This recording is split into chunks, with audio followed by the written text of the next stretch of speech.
等一个大问题回到新竹的状况，咱会继续来报道。咱先来看高雄公山甲围派出所的外口，昨传出着庆声，讲是一对前男女朋友疑似有感情的纠纷，前女朋友的朋友帮忙出去，伫咧派出所的头前砸这个前男朋友的车。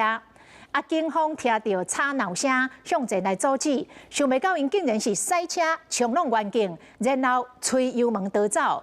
因为状况危急，所以远景开一枪控制场面。派出所外口一个穿红衫的查甫人，正咧拍后壁驾驶座的车窗远景多行落来尔。头前这台白车已经油门站落，想要走，两远景看到了，赶紧打进前要甲炸落来。穿红衫的查甫人跳上车了后，对方唔插远景，你甲炸驶车要弄远景了后，赶紧逃离现场。为另外一段民众所翕的画面来看。追捕的过程中，远景冲爬起来开一枪，不过这台车依然加速要逃走，致使远景徛无在跋倒。听到那个好像在呛声，对的，就开始在听到枪声这样。警方随调沿路的监视器录像伫左营甲高山区，将涉案的两男一女抓到。本来当作是行车的纠纷，后来一个追查发现讲，敢若是感情的因素引起的问题。严男带女性友人出入租屋处，而引发争执。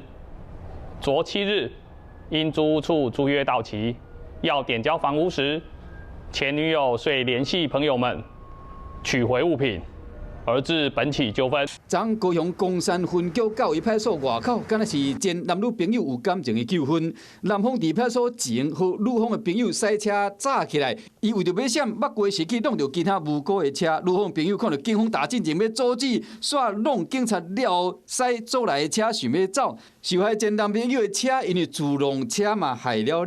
警察一个问，伊讲唔捌甲砸车的人。全案依刑法加重妨碍公务、恐吓及妨害自由等罪嫌，移送侦办。原警伫办案的过程中，正手骨有受伤，已经将涉案的3嫌犯拢送办。Hello， 我是雷亚，想要抢先掌握最及时的新闻资讯吗？赶快订阅、按赞、开启小铃铛，锁定华视新闻 YouTube 频道。